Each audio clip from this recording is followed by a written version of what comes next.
The next speaker here at our summit is Cesar Flores Rodriguez. He is Chief Division Officer of the Planning and Design Division and the Digital Twin Business Unit at Nemetschek. Cesar will speak about the power of building data and how the new Nemetschek innovation dTwin will unlock it. Hello, Cesar. Thank you very much, Petra. Pleasure being here. Yeah, Cesar, you have more than 25 years of experience in the cloud space. If you think back to 1999, what did a cloud look like back then? Back in those days in 1999, the cloud was not as refined as it is today. It was even called differently. It was called ASP. But you could already sense the big impact of the cloud. You could already see the beauty of the cloud. The beauty of the cloud, I like it. And now let's enjoy your presentation. Thank you very much, Petra.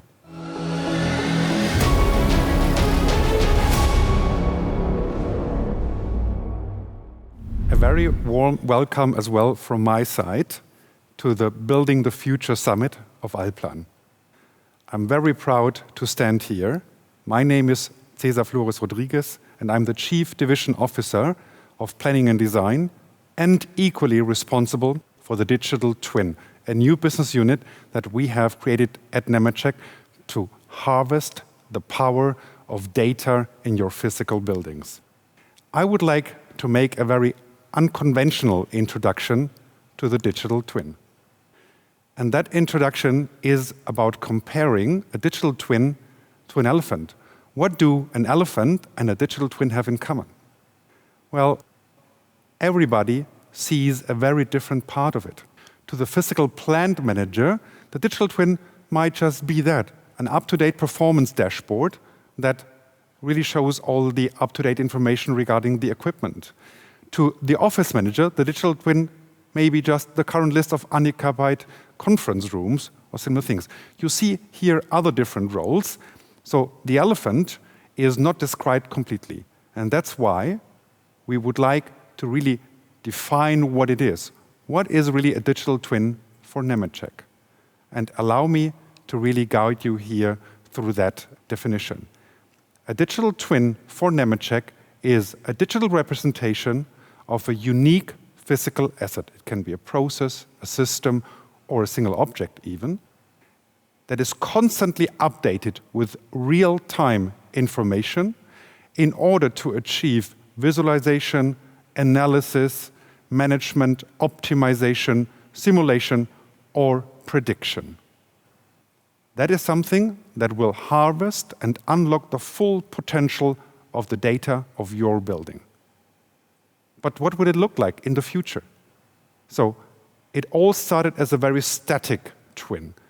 It was just a description, for example, in a BIM model of one single physical asset. It became more powerful, the data was more used once it became more detailed. So more data was linked to the static twin. Equally, once the point clouds came in, also as-built twins were more and more becoming fashionable. Today, what we see is that digital twins are connected to sensors. So sensor twins are providing a lot of real-time information connected to the building and thereby further creating value for the person that is responsible to really operate and manage that building. More and more, we are seeing that it will evolve to responsive twins. So responsive actions of the physical twin based on what is being done in the digital asset. Over time, it will evolve further to an adaptive twin, so simulating scenarios that will then drive automatic decisions. Last but not least, and that's where we all think that the journey will go, is really the full intelligent twin, a fully autonomous building that takes decisions based on the data in that digital asset. Why should you actually implement a digital twin? First of all, it covers all life cycle phases. It starts in planning and design already, in the construction phase, in the operating and maintaining phase, but then equally as well in the refurbishment and demolition phase. In the planning and design phase, it's about data management. It's facilitating really seamless workflows between all the parties involved.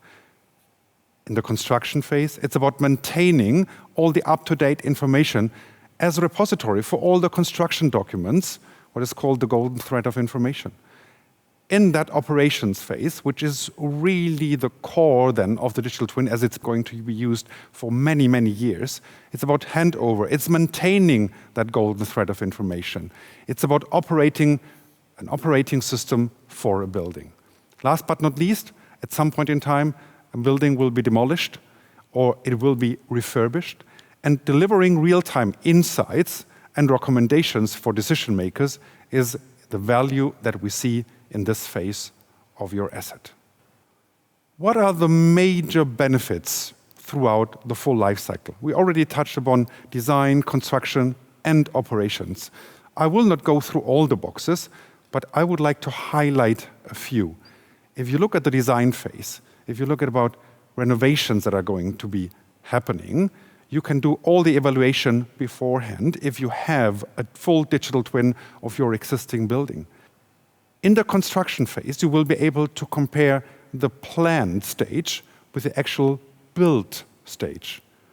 And in the operations, and that's really where we see the most value, it's about optimizing performance, maintenance investments, real-time actionable insights to your building based on all your digital data.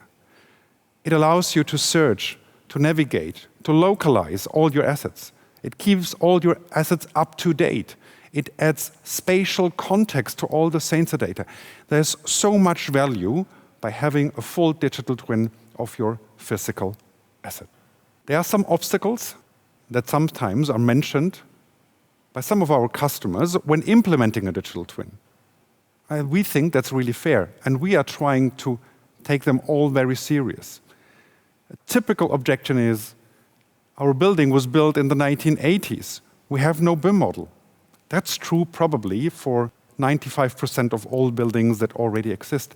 Hence, we have found methodologies and tools to convert that existing building, that data, into something that can be used in a digital twin, as there may be no 2D drawings or even paper plans. So point clouds or photogrammetry may help you to create a full digital asset of your physical asset. Do we really need that detailed BIM? Well, it depends on the value. It depends on the use case that you would like to drive. Hence, together and with our partners, we may decide what's really best for you, dear customer. What is it that you really need to overcome that? What is reality capture? That's a typical question. Well, it's what I've described before. It's about really capturing the physical asset in a digital way. Let me also say that a typical objection is, oh, but it's very, very hard to keep the data always up to date. That is very correct. But it's also a big value driver, and more, all the typical sensors that are existing around the world can be connected easily to our dTwin platform and allows you to keep all that information up to date the whole time. A constant change in the building is quite normal. So that's something that then needs to be shown as well in the facility. But that's not something unusual. And again, if you have to do some adjustments, then you can also reflect that in your digital twin. So there's a lot of things that need to be done to create a real digital twin. But as I've shown already before, the value of such a digital twin is very, very high once all the data has been captured. Now, the big question is, how do we do it? Shall we operate our own digital twin? How does it really look like if we want to do that? Let me give you a full flow of how that would work. First of all, our digital twin is a horizontal, open, cloud-based solution to deliver data-driven insights. It creates a federated data and object-centric repository for building lifecycle intelligence. That's a very long sentence, but it describes the harmonization of the data. It's about linking all the data so that ultimately they get a context and you can drive value out of it. It is to become a digital twin as an operating system. Well, what can you do with it? You have harmonized all the data. You can track, you can filter, you can query all that information. You can generate reports and dashboards out of it. What kind of data sources do we allow for that? Well, anything that you have already in a digital way or you may have in a digital way. It may be point clouds. It may be embedded into GIS data, CAD, BIM, IWMS data, your CAFM systems, BMS and real-time sensors. All of that can be combined into one digital twin that allows you really to unlock the potential value of this data.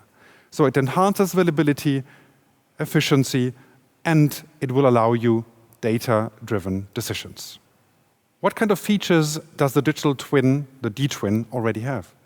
It allows for asset management, parse, process, and store various asset information. It's to really support all the numerous use cases for all the different parties that are involved, architects, engineers, contractors, owners, and operators. It connects all the IoT data streams. All of that is already built into the platform.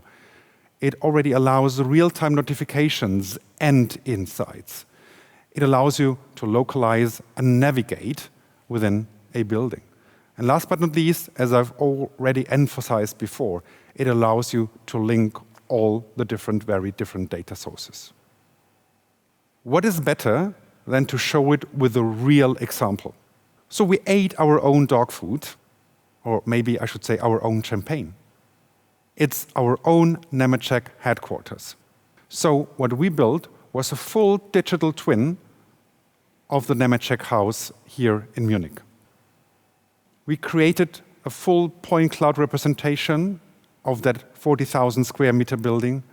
We created a full BIM model out of the point clouds, but equally, we reused some of the old BIM models that existed. We also used photogrammetry and photos to really have a full representation of the building.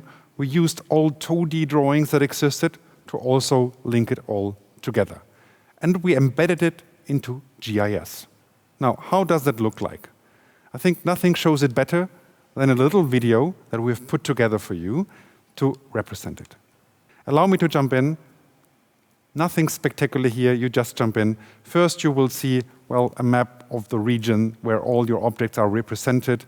You see a summary in tiles of the different objects that you have and with some summary profiles of these. And then eventually you see how that is already embedded into GIS and into the dashboard that you see here. So we extract the information from all the models and all the data that has been put into the system. It's all been put together to create a single or various reports that you need for the optimal representation of your building. But it's not only about analyzing the data that is in that BIM model or in the point cloud. It also allows to get and put in all the operational data of your building, all the workflows, all the things that are happening in your building every single day. It may be process orders, workflow orders that you need to really maintain and operate your building in the best possible way. Now, I think equally important, and I mentioned that already before, is the fusion of very different data sources. Allow me to showcase that a little bit. Here you see the point cloud of our Nemetschek house. It's one way of representing this asset, but it's already fully embedded, as you can see here, in a GIS data that may be Google Maps or S3 or other sources of that kind of environment. And then you see already 3D representations and how that is embedded as well around the Nemetschek house, or how the Nemetschek house is actually embedded in that 3D representation. You see all the tags already in there. You see in the white little circles, these are all photogrammetry photos that have been taken of our Nemetschek house. You see some of the sensors already connected briefly, and that allows you to really get a full visualization of the house. Now we can really dive into the house directly, like in a computer game. So we can actually overlay all that information. So the photogrammetry, all the GIS data, but we can also embed all the photos that have been taken, and we can walk through the building and seamlessly shift between these two very different sources. And the deviation is barely non-existent. So we can dive into it, and then you already will see in a few seconds the BIM modeling that is overlaid over the photogrammetry and is overlaid over the BIM clouds if required as well. And that allows really you to harvest all the data of your building. I think equally important is that you can really play around with that visualization and overlay that by yourself. You have full control of that. And more information is being added, as you see here now on the right-hand side, that all the properties are listed. It can be connected to other applications as well, also implying all CAD drawings or other bits of information that you may want to link to that point cloud or that BIM model. Allow me to go ahead and show how real-time localization and notification looks like. So what we have done, based on that point cloud on the photogrammetry, is to connect real-time sensors to it. These are indoor sensors that we placed on the floor, for example, actually on the third floor. It contains temperature data, occupancy, humidity, CO2 levels, and radon. So there, all the sensors that you can think of can be connected to it. And that allows you, again, to drive value because this data now has a context to it. You know where it's located, you know how big that room is, and it allows you ultimately to analyze the building in a different way if it comes down to temperature data, for example, in and outside of a building. How is that summarized? Because in the end, it's great to have that all in a visual way, but you maybe would like to take a real decision. You need reports and insights. You need dashboards. That's exactly what we have built into the platform as well. So all these real-time sensor data can be combined. A room and asset book can be put together. All the real-time sensors are connected to that full room structure as well. You can actually analyze the data, slice the data, as you are very normally used to in business intelligence tools. It's also connected to other energy tools like Nemetschek's own Dexma that really allows to analyze the data in its most optimal way. Allow me to introduce to you our digital twin ecosystem. We are targeting not only new buildings, but also existing buildings, as I already said before. There's a huge value by tracking and filtering and harmonizing all the data. But we know that we cannot do it alone. Hence, we are cooperating with lots of partners around the world. We have partners who do the whole reality capture that help us really to get the data into a digital format. We have partners who help us with the data integration, so to really link all the data together from all the different sources that you have in-house already. And last but not least, we are also looking for partners and have partners, as we already showed before, that try really to unlock the full value of your digital twin by really interpreting all the data. We are a software house, and we are looking always for partners who help us to do so, but we already have a broad set of partners who help you as a potential customer to drive the value out of the digital twin. Thank you very much for taking the time to listen to this presentation. Here on this slide, you will see a QR code that will allow you to engage with us directly. It will allow you to unlock the full potential of your data. Thank you very much. Thank you, Cesar, for showing us how silos can be ripped down to unleash the power of building data throughout a building's lifecycle with the help of dTwin. So let me know, what is your personal motivation to move dTwin forward? I think digital twins, our dTwin, has a great and bright future ahead. It will allow you to drive very, very different and high-impact use cases, sustainability, maintenance, prolong the life cycle of existing buildings. I think that's so fantastic, and it will allow for a huge impact in the future. Thank you very much for your time. Thanks for being with us, Cesar. Thank you very much. A pleasure.